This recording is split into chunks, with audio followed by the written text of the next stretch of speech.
Hello everybody and welcome to episode 10 of T.W.E.T. 10 episodes, guys. We've made it. We're there in double figures. How are you feeling about that? 10 was the last one. No. 9 was the last one. Are you sure? I feel like we've done 10 already. No. Okay, ignore me. Has the lockdown just kind of confused you? Do you know what day of the week it is today, Leech? The best part is he probably doesn't. Oh, he doesn't. Okay, so we managed to establish you know what day of the week it is. That's good. I mean, I'm not being funny, but in this Discord channel right now, like I always post the episodes, and it literally says that on the screen, episode 9. Looking at the screen. True, you are our resident playing games whilst podcasting Exactly. podcaster, so that's fine. Right, Leech, we'll leave you to play Forza, because I want to start with Roost this week. Roost, tell me what you've been playing. What's been on the agenda? Decent mix of games. So primarily been playing quite a bit of squad with the squad, naturally. Because we've been playing quite a bit of squad, finally got convinced to give Scriptum a go as well, which is basically squad. Yeah, basically squad in World War II. Dabbled in some Apex since Season 5's come out. It's got some hit reg issues. Some. It's got completely hit reg issues and only hit reg issues. I would never have guessed from the rage that came from Leechy the other day. Yeah. But yeah, for the most part, that's it. Played a little bit of Elder Scrolls Online as well. Oh, I really? played that in a while, so I gave that an install. What did you do on ESO then? Not much. Just got all my stuff reset back up because I had to reinstall it. So to make sure everything was set up and I had my macros and stuff like that. Are you kind of preparing to play Greymore then? Nah, not really. I still haven't played. So I bought the pack that came out with the Necromancer. Yeah. And I made Necromancer, which is still only like level 12. So I should probably play more of that. Let's go back to actually play it. I think I turned ESO on about a Actually month playing ago the game or so. is a good start. Yeah. That's usually how you level up. I think I played it maybe a couple of months ago, and it's just I don't know. Of course, it's a massive multiplayer online, so you need to play it with people. But when you're not playing with people, it's just very, very hard to stay engaged. I think if you've not got like that regular group playing it all the time, I found it difficult playing solo, so I can kind of get it. But a fairly wide variety of different games. I think because we've been playing quite a bit together, we're probably going to be saying the same stuff. So we'll move on to Leechy now. And wait for him to say squad and Postscriptum. Yeah. And also Apex. Yeah. So how have they been? Yeah, we could tell. So kind of how have they been for you, Leech? With squad and everything, and Postscriptum. Yeah, it's all right. Squad, I think. Obviously, I didn't play it for a long time until more recently when we got back into it. And I'd be tempted to say the performance is tenfold. Like it's so much better. Yeah. The game's actually playable these days. Postscriptum is a little bit backwards. It's based off of the same core mechanics as Squad, but it's still ultimately developed independently. So there's still a little bit of room for improvement on there, but it's got some things that are nice and I like more than Squad, and then other things that Squad has recently implemented. Postscriptum is either yet to have or not going to have. Yeah, like soldier dragging. Yeah, that's so helpful. I assume that's what you're talking about. Yeah. Now, as for me in terms of Squad, so I've only just recently kind of obtained Squad, and so it's my first time playing it, and I've always wanted something that's kind of like Squad, something that's just you're in a large kind of area. It's very similar to Battlefield, but it seems to be more focused on kind of realism. as much as it can do, of course, it's a video game, so there's still ways to break it, and there's still a lot of bullshit that happens quite a lot, and it's got a very, very steep learning curve. It's very difficult to kind of get into if you don't know what you're doing and you're not playing with people. Thankfully, every time I've kind of played by myself, the community's always been there, and the community actually on the game are really, really good if you're new players, and they can like tell you how to or tell you what to do, tell you how to do things, and they're generally quite friendly. I found anyway. I've not found too many, I think people. the worst time for that is during a free weekend when you've got a load of new people coming to the game just because it's free, and they don't have a clue, and they're just ready to rage at the game basically because they can't run in gung ho and get all the kills like you would on a shipment match of Call of Duty or something. Yeah. Which I hear Which is you've. actually, that's another thing. Yeah, that's what I've been back to playing actually. How have you found the new season of Call of Duty? It's all right. I've recently discovered, like, having taken a break from it and going back to it now.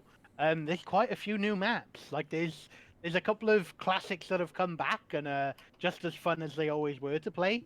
But yeah, there's a couple of new ones in there that kind of like I loaded in and I was like, I don't like I have no memory of this place. Is it 2009? What's going on? What's happening? Yeah, what's going on? But I've been rinsing a lot of gun game actually, and recently discovered I'm pretty good at gun game. Nonsense. So I don't know, you got to see it to believe it. But... Yeah, but it didn't record, so I didn't see it, so not going to believe it. Ah, it is recording now. Oh, I do damn. have some recordings. Damn. We'll have to hack you and delete the videos. So yeah, I'm trying to get Rooster to reinstall the game, but I have reinstalled the game. Is it done now? So you shut your filthy whore mouth. Finally. Well, last you told me it was 58 gig left. Yeah, well now it's done. So you shut your filthy whore mouth. Well, it's about time. We can finally get our ass handed to us. It's not on my Warzone. fault the game decided to uninstall itself because of an update, then have many issues trying to reinstall, so I gave up trying to reinstall. I mean, that was about 2 months ago. Yes, but I couldn't be bothered anymore. That's fair enough. To be fair, the game is nearly 200 gig now on Yep. PC, so why would you waste your time or space if you're not going to play it? I mean, I finally decided to bite the bullet and was just like, oh, fine, I'll do chuck it. it on and I'll just leave it on. But No. I kept having to turn it off because I kept was doing things that I needed my internet for, No, such fair. as interview stuff, video calls and things like that. Just like, yeah, I better turn this download off because I don't want to be breaking up in this video call and things like just that. pixelating Just all the way through. pure So pixelated. this is me. I'm a pixel. Yeah. I am made up of precisely 3 pixels, one for the head, one for the body, one for the legs. Right. So, what have I been playing? We don't care. No, It- mate, you tell us. It's very, very similar to, of course, what you guys have been playing. So, like I said, I recently bought Squad, which is a fantastic game to play. I enjoyed my time with it. There have been some moments that all of us have been involved in that have just been incredible. I mean, I don't think I've ever really shit myself to the point that I have in Squad whilst playing like a war simulator game. Especially that time we got carpet bombed. Oh, That was terrifying, hilarious, and me just you brilliant just in every way. destroyed. I'm just stood there going, oh shit, there's like a mortar strike coming in. One it lands right next to us, and we start running, and then just in came Carpet the bomb. rest. Carpet The bomb. rest Just yeah, and Oh. we didn't make it out of there. You know, I like the fact that you've like really taken on the squad lead role though, because that's something I don't like doing. well, nobody else wants to do it, so It's I've- good to have a real squad leader because I exclusively play medic on that game unless Yeah. both the medic roles are taken, and I really enjoy the medic role on that game. So I was just like, I'll take squad lead if I have I to. used to play but a lot of medic, but I've branched out a bit now. It's more Yeah. auto rifleman or anti-tank I like. yeah. I think one thing that makes me such a good medic on that game is I'm so ballsy. Like Rivak, that time that you were just like out in the middle of a road, you were down, and I just threw I don't know. I didn't even throw a smoke. No, I you just didn't. ran You out just into the ran road. out, I just grabbed grabbed me your body, and dragged me you back into the compound, and managed to get you back up. I should not have been able to do that, but I was. For anybody who doesn't know squads, they just implemented the ability to be able to pull a down teammate so that you can get them into cover. But it is the sluggiest thing I've ever witnessed. It's so slow. Like, it looks like you're physically pulling something that weighs a ton. And it just takes forever. This crazy guy right up here decided, I'm going to run right in the middle of an entire battlefield of just bullets just flying everywhere. It was like a scene out of a movie. Like I was watching Hacksaw Ridge or something. You just pulling me going, don't worry, I've got you. Going, Roost, get back. Get back. I did get you. You did. I think one of the nicest ones was Tigger. Run up, grab him, start pulling him. Someone pushes. I quickly drop him, ready my weapon, killed the guy that was about to kill us, and then just went back to dragging Leechy again. And was just like, okay, I've got you. By the way, the guy who killed you is now dead. There have been some really good moments. I think I've had more kind of better moments on squad than what I have on Battlefield, and I played Battlefield for years. But I get the sense that Battlefield, in terms of teamwork, works really well, and you have to work as a team to be able to succeed in Battlefield. But I think that's more so for squad. If your team kind of and your entire squad doesn't really work well together, you're never going to get anywhere, and it's always going to be a really long uphill battle. I think us as a team, we've worked really well, and granted, we've put ourselves in some ridiculous positions, like when we decided to join up with that other squad in the logistics vehicle to then get just shot to high heaven, all of us nearly dying, a tank crashing through a wall, there's just chaos on comms, everybody screaming. That it's moments like that make squad just perfect. But I'm going to stop talking about it for now. I've been playing some more Escape from Tarkov. I've been playing so much Escape from Tarkov with the wipe so imminent. With the wipe right round the corner. I've been focusing on kind of learning other maps, watching a lot of videos like Pistilli and so on, just to kind of get a good grasp of the maps and so on, because the way that the wipe's going to work is it's expected, and this has been the same with every other wipe, that everybody is just going to hit factory and customs, and you're probably going to take about 20 minutes getting into one of those maps just to play that map. And it's because the early game missions are in customs. Factory is a good way to, if you manage to successfully get out, to get a whole bunch of gear, because it's just so small. Whereas you're also going to have people hitting up reserve as well, because that's where a lot of good meds and weapons and stuff are. So it's trying to learn maps like reserve, like shoreline, like interchange, to make sure that you can hit the right loot spots as soon as the game kind of wipes. But the problem is they're also changing the loot system, so it's going to be interesting to see how this dynamic loot system that they're putting in is going to work. We can only really find out, and hopefully 2 to 3 weeks, I think, is the estimate from the community. I'm not too sure if that will happen, but we can only wait and see. And then the last thing that I've been playing is something that I should really have played a long time ago, and I've only just started getting into. Divinity Original Sin 2. Now, by my recommendation. Yeah. Because it's so good. It was 15 quid on Steam. I've recently sold all my CSGO skins, thanks to your recommendation as well. Which, I'm just good for that. Which has given me a nice, fairly good sum of money on Steam. New section for the podcast. Rooster's recommendations. Look, just a broken clock is right twice a day. Chill your beans. Calm down. And I've been right 3 times. Really had to think about that then, didn't you? You were struggling to get that one out. Me, yeah. I'm absolutely ruined. But anyway, yeah. So got some funds from my CS:GO skins because I don't play that game anymore. There's no point in me sitting there holding on to skins that I'm just never gonna care about again. So I thought I'd sell them. Divinity Original Sin 2 was on sale for 15 quid. So I thought to myself, you know what? Fantastic reviews. It's supposed to be one of the best games of the last decade. Has got nothing but, really positive response from the entire kind of community and so on. And they're now, Larian Studios are now making Baldur's Gate 3. So I thought, you know what? Now's going to be a good time to pick it up. Excitement. And it is one of the most difficult games I've ever played, but I can't put it down. All I've thought about today whilst at work is going, what am I going to do next? Where am I going to go? I'm stuck on this point and I'm getting absolutely hammered. What can I do? It's so hard to do anything in that game, but it's so good. I hate you, Roost. You're welcome.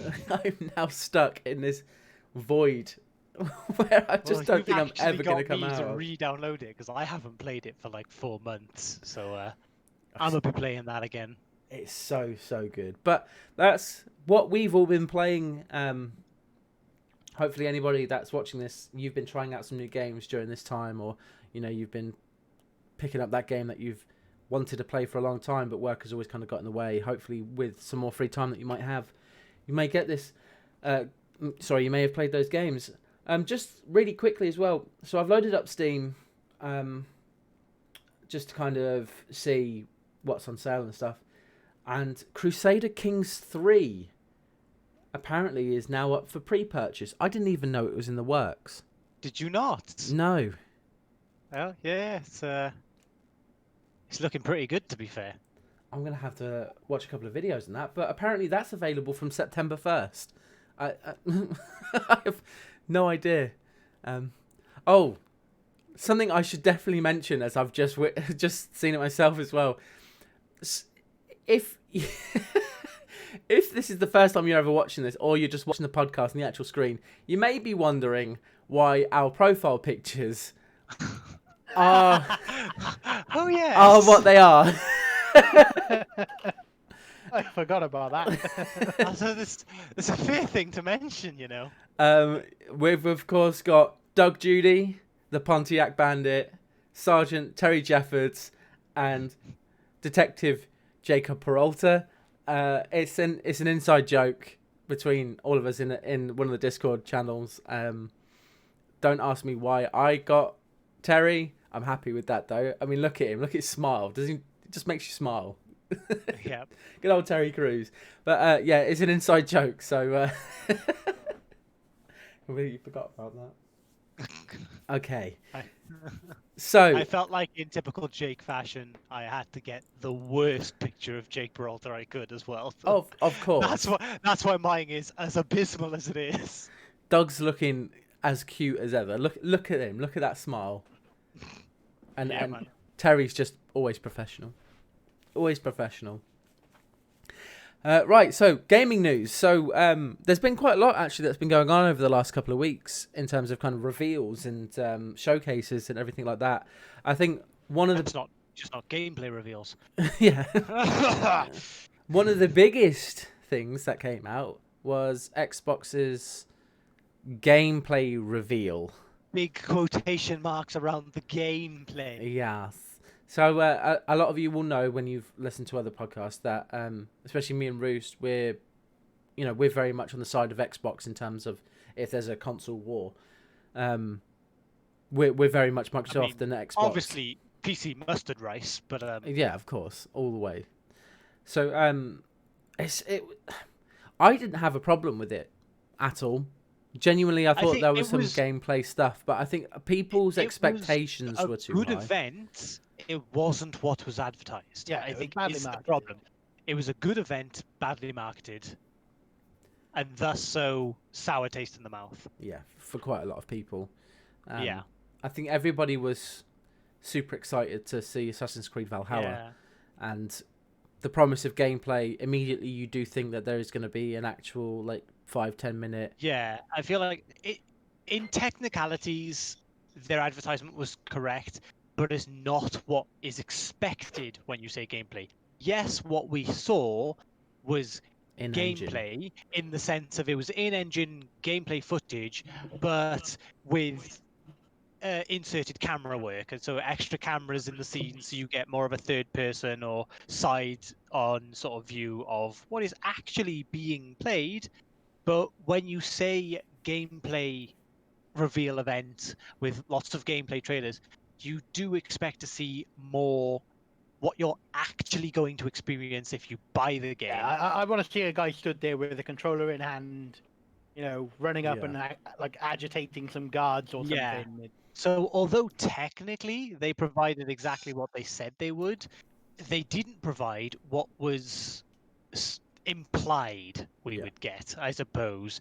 And so people weren't very happy when they were told they'd get gameplay, like actual gameplay, and they more got trailers made out of snippets of gameplay.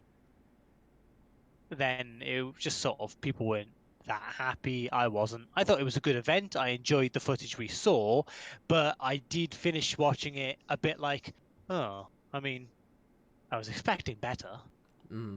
I think I was very much kind of the same. Like, I didn't have a problem with it in terms of what it showed, but I feel like it was quite underwhelming. There were some good-looking games, but nothing that I'm super excited for, except for Assassin's Creed.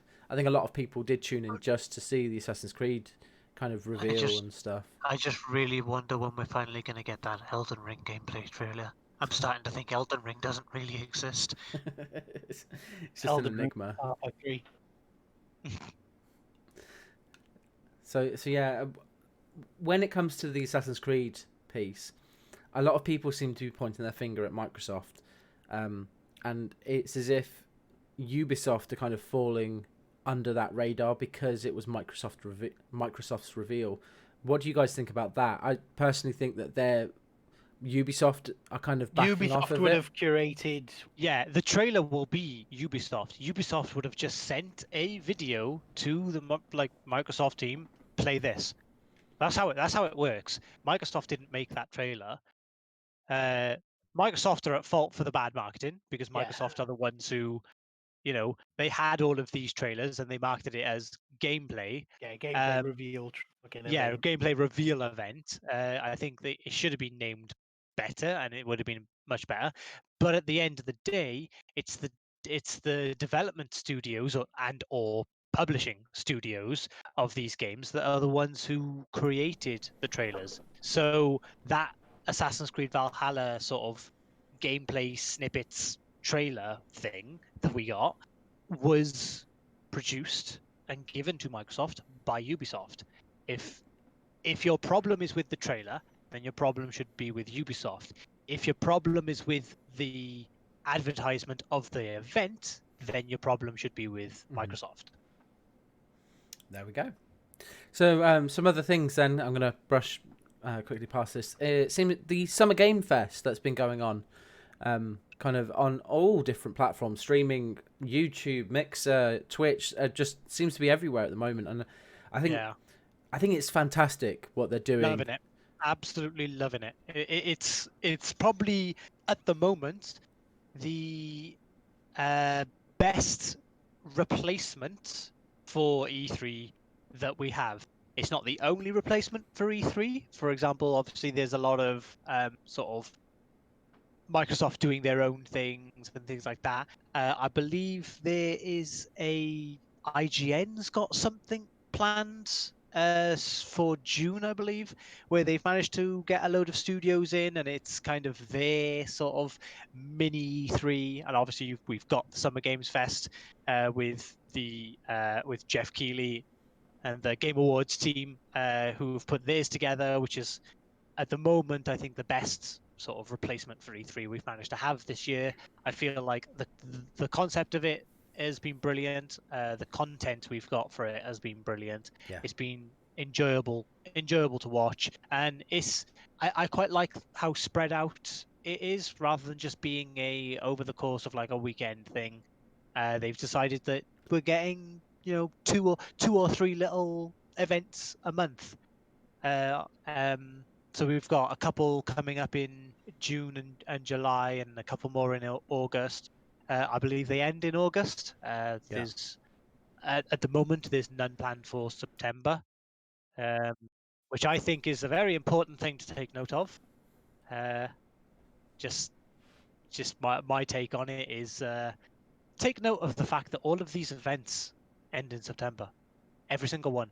Not a single one of them is running through till September as of yet. So I think that means something personally. But I mean, yeah, I who think knows? it's been great. Who knows? You could be reading into it, or I could be really clutching at just straws here, but I have a funny feeling with all of these events and the studios and everything. They all have this sort of inside information that they use to plan these kinds of events and get things ready. And I just feel it's a bit coincidental that every single one of them are running May through to August. Well, we can only wait and see. Hopefully, Exactly. we'll actually get some more information from Microsoft in the Xbox Series X, especially since they're going to be doing an event themselves every month. So Until August. I just want to pre-order my Series X. That's all I want. That's all I want. Well, in August, their last event may show you when you can pre-order it. I want to know now. I know you do. I just want to know how much it's going to cost me. How much is my wallet going to cry? No, don't do it to me. That's all I want. While you stare back at it and go, yes! Throwing my like credit cards and debit cards out. Just take my money! Going to the bank to take out three more loans. What is this loan for, sir? An Xbox Series X? Approved. Okay. Shit, son, me too. So, I think whilst we're on the topic of the Summer Game Fest, let's just say that they've only had 2 small events, and my Christ, have they been awesome. The first one being the reveal of Tony Hawk's Pro Skater, the remaster of I am 1 and 2. Moist. Yeah, makes me moist. What I'm really liking about this is how the team that are creating the game, and Tony Hawk himself, that they've looked at it and said, look, we're going to be redoing 1 and 2, but what do we naturally do when we're playing a Tony Hawk's game? Of course, you've got the best example they gave was the revert skill, where you could go up a half pipe, come back down, revert, and carry on your combo. Because let's face it, that game was all about kind of combining different skills to make a large combo. Liked their take on it. I completely agree with the point they made of the revert wasn't in 1 and 2. Yeah. It came in 3. However, you don't remember timelines like that. You don't remember exactly which game a move came in that was then in every single one. And as they said, the developers kept going for it, kept trying to do the revert to continue it, and their playtesters all went to try and do it before realizing, oh, I can't. Oh, yeah, it wasn't in these ones. So they felt, rather than just sticking to exactly what the games were, they wanted to make sure the games felt nostalgic, but also felt right. And so the little things, again, they used the revert as the example. There's probably plenty more, but that move was brought back into this remake of 1 and 2, because although it wasn't technically there, it feels right. It feels like it should be. And I think that is the right way to remaster games. Absolutely. I completely agree. I think them having to go back, reevaluate, and think to themselves, what will actually make this kind of remake better? And including something like a revert, which you're so used to, because not a lot of people remember 1 and 2. They don't remember them as separate games. They kind of, all the Tony Hawks merge into one for a lot of people because it was so long ago that they came out. That's basically how it is for me. Yeah. The only one I vividly remember is 4, and then going forward with Underground and what have you. But Pro Skater 1 and 2, I frankly, I don't even think I played them, so I'm actually kind of excited to give them that playthrough for the first time. They're fantastic games. They're very, very arcade-esque, They were my childhood. but they I were can't mine wait. as well. Like, I think one all I and played of two. the first one was I'm pretty sure I had a demo disc with the warehouse level, and that was it. Yeah, the warehouse level was so good. Frankly, I've probably still got the demo disc somewhere. Get on it, son. God, Oh, jeez. that must look awful.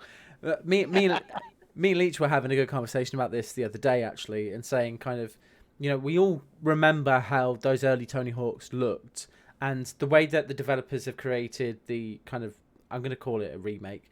I've said remaster, I think, already, but remake. The way they've done it is they've tried to keep the essence of how it looked, how it reacted, and the kind of animations and stuff, but also update it to such a point where it still looks new and fresh, but it still has all of the nostalgia from those games.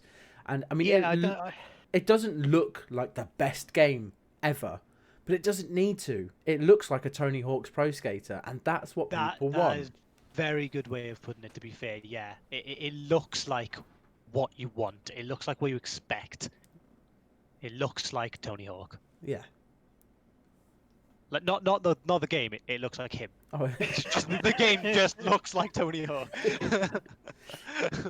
You were gonna say something, Leach?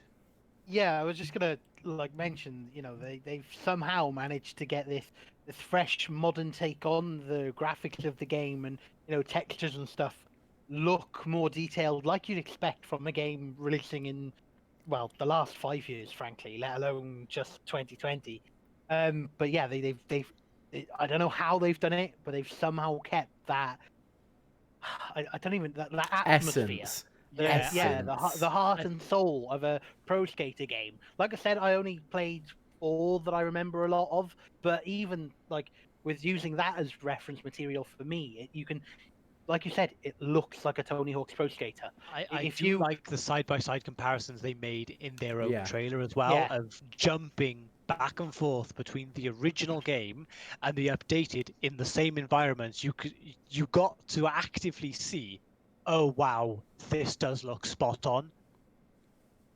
Like, I think they've got it probably so well that if you took somebody that had played the previous Tony Hawk's Pro Skater games, the originals, but hadn't seen the trailer, and you put them down and you sat them in front of the game and let them play, they would immediately know what they were playing. Oh yeah, 100%. I don't think there'd be any doubt as to what game they were playing. They've just nailed that aesthetic, and from what you can see, even the gameplay, it's going to be more fluid and reactive, I'd imagine, as you'd kind of hope, given tech has advanced massively since the originals.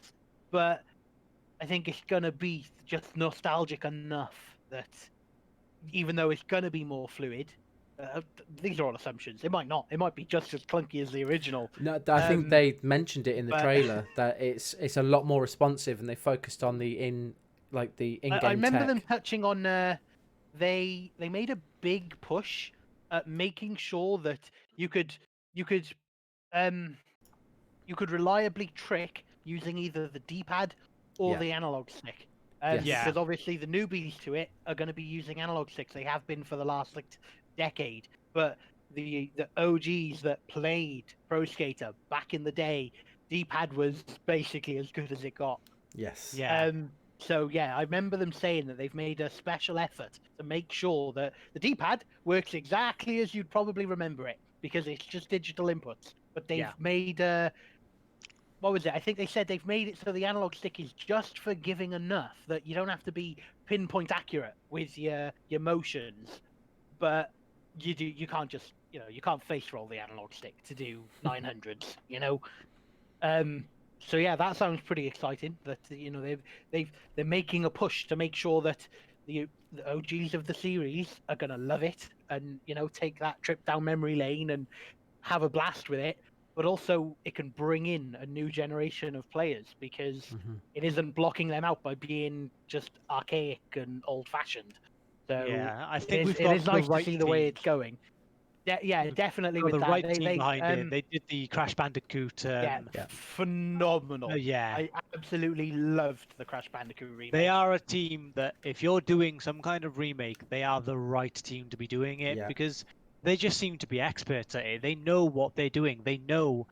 Well, it's because of these things that we've touched on that they understand, which is the best part. They understand how to modernize and yet keep the feel. So they can make improvements and enhancements of the game without making it feel like a new game. They're very conscious of making sure that it not only feels right and feels like it used to, but it also feels natural to the more modern input systems and things like that.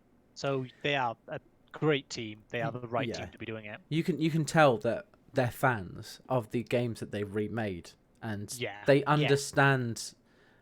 They understand gaming from a gamer's perspective. Like, I'd be tempted to say a lot of them probably played the originals. Yeah.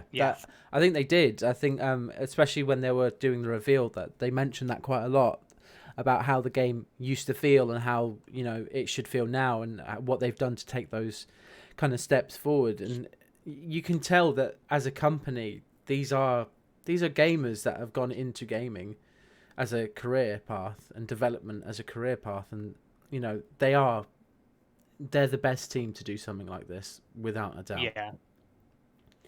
And hopefully this is just me reaching, but if we can get a remake of Underground, that would be my life complete. American Wasteland, man. Yeah. I loved American Wasteland. American Wasteland was good. Underground 2, I think. I don't think I played Underground. Just happened to have never picked it up. At the time, I wasn't necessarily buying every new iteration of the game and stuff like that. You know, I was young, and I believe like yeah. I think at the time as well, I was at an age where I was earning my own money, and so I was buying my own games, not getting them bought for me. Yeah. But so I was too young and didn't have enough money that I couldn't just keep buying every new game I wanted. So there was a lot of pick and choosing going on, and I think sort of Underground got left behind for me. But Underground 2, I played the hell out of it.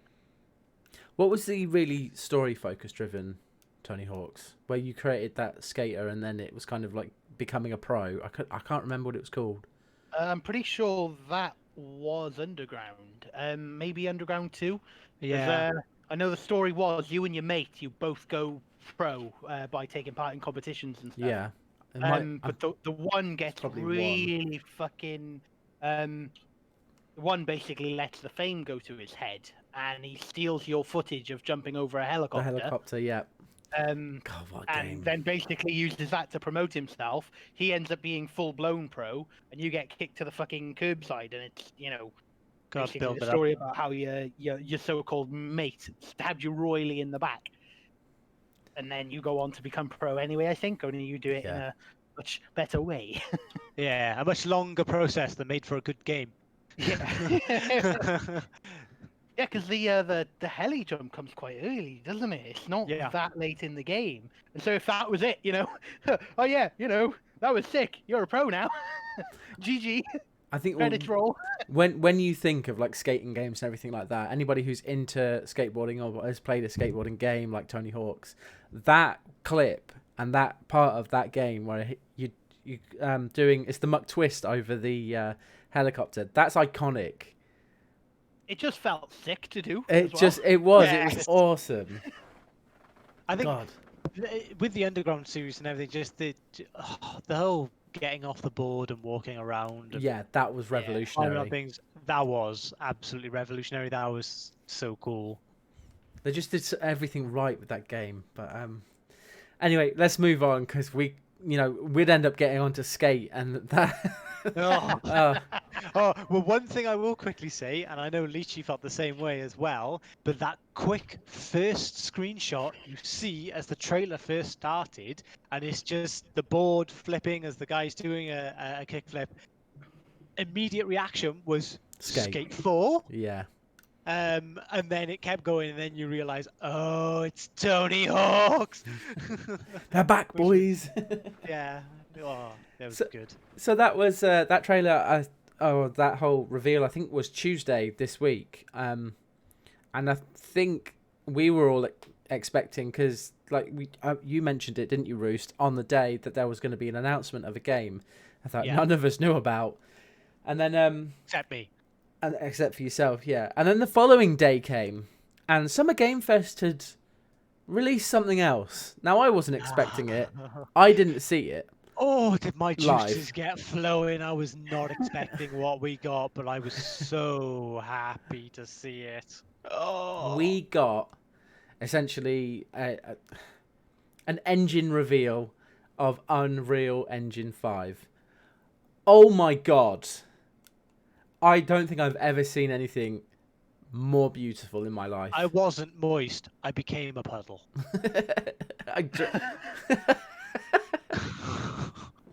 It was just the best. The technologies they were showing and representing were just phenomenal. Very helpful. Just very good technology, great advancements. And initially, I was thinking, oh, these are going to be some good Unreal Engine 4 upgrades. Like, this is some really nice new technology coming. And then at the end, when they announced that, no, this was a showcase of like 2 of the brand new technologies in Unreal 5 coming 2021, I was just, as a developer, I was just like, oh my god, I need this in my life. I just As don't know how. I need to make something with you, my precious. I don't know how they managed to do it, but I swear every 5 to 10 years, they somehow make gaming look more realistic and just better in every single way. And I say to myself every single time, that's it. That's the peak. It's not getting better than this. This is the peak. And 5 years later, they blow me out the water every time. I mean, the lighting technology in Lumen looks phenomenal. The ability to have lighting that doesn't require to be baked into the scene is groundbreaking. It is absolutely revolutionary. The capabilities, the triangles, of technology with that, and then the triangles with I can't remember what they called that package. They just said triangles a lot. Nanite. No, that was it. It was called Nanite.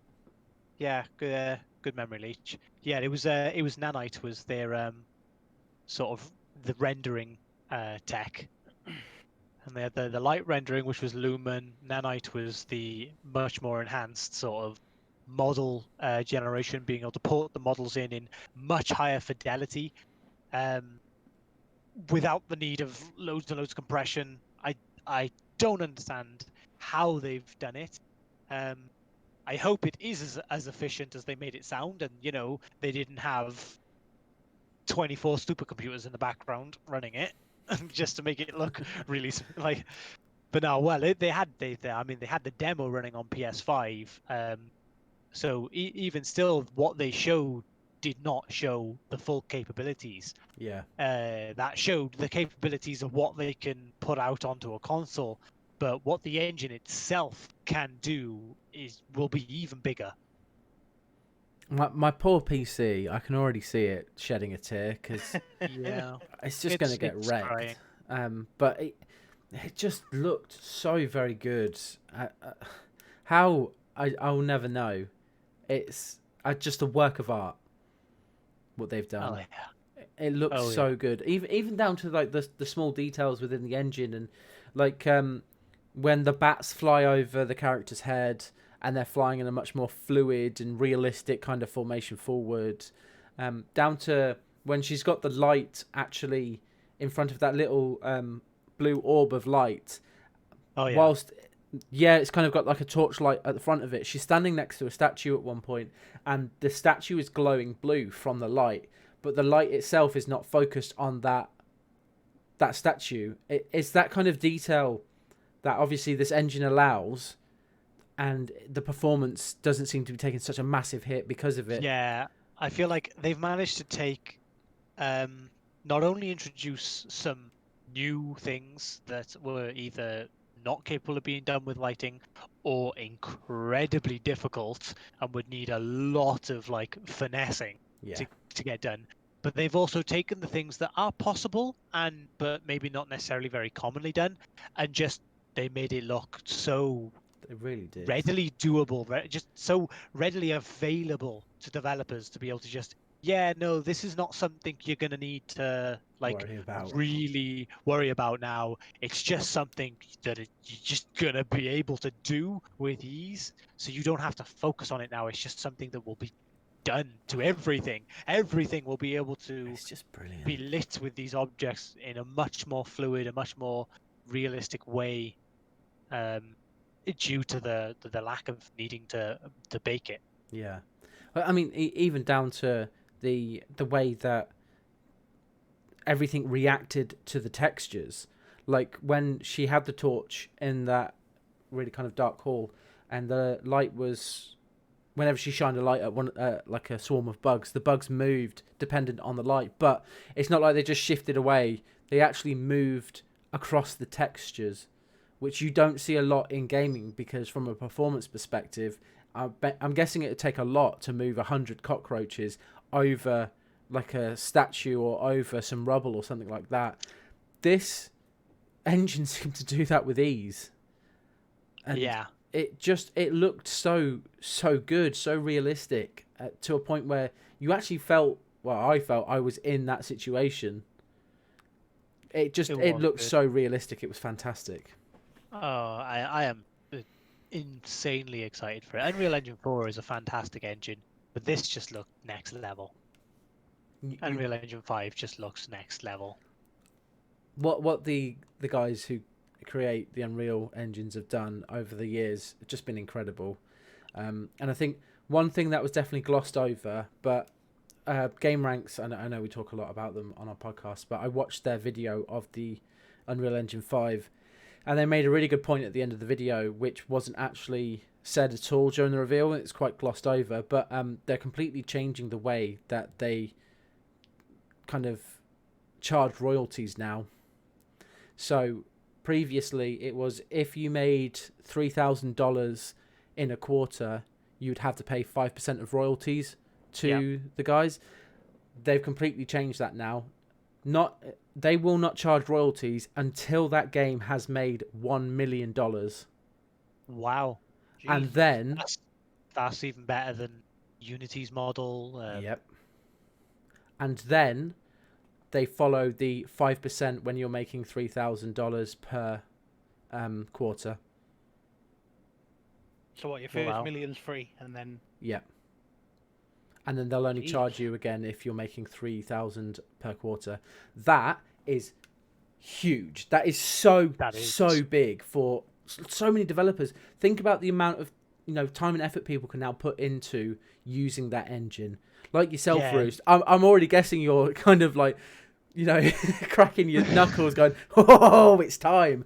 That's going to open the gate for so many developers to be able to create what they want in Unreal Engine.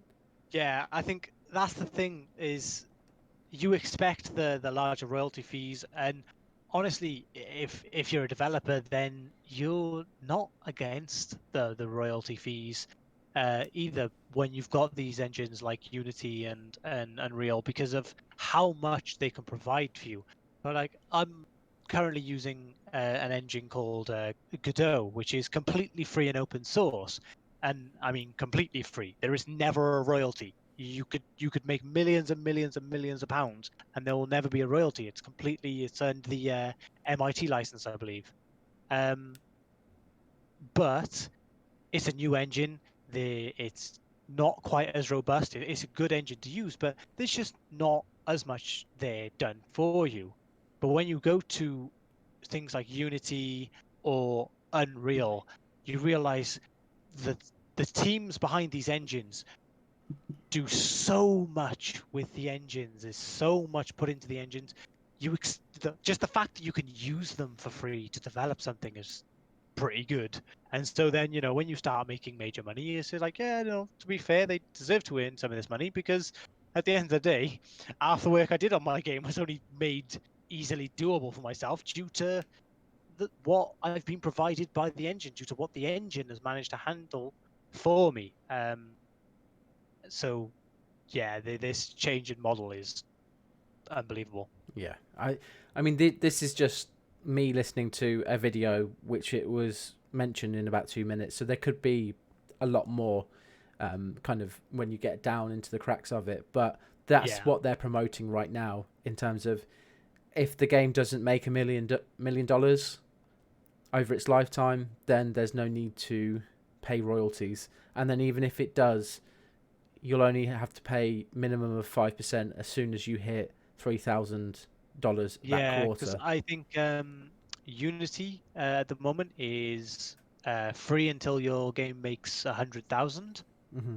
And I can't remember off the top of my head, but I believe then it's either 10 or 30%.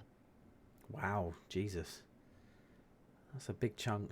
But yeah, there we go. So I think it's a good place to end this episode here. 51 minutes in. It's been a very, very good kind of couple of weeks for gaming. There's going to be so much more coming within the next couple of weeks, which I'm sure, we'll cover some of that here as well. And no doubt we're all going to be playing the same games when we come to do this in a few weeks anyway. So we'll have to just wait and see. But guys, thank you so much for listening. If you're still here, still listening to us, just talk a bunch of crap. And let us know if you have been watching, what you take on the Tony Hawk's remaster is going to be, or remake, sorry. How did you find the Unreal 5 engine itself? What are you guys currently playing? And and we'll go from there. But for now, guys, we're going to leave you to it. So keep safe, keep well, and we'll see you next time. Toodles. See ya.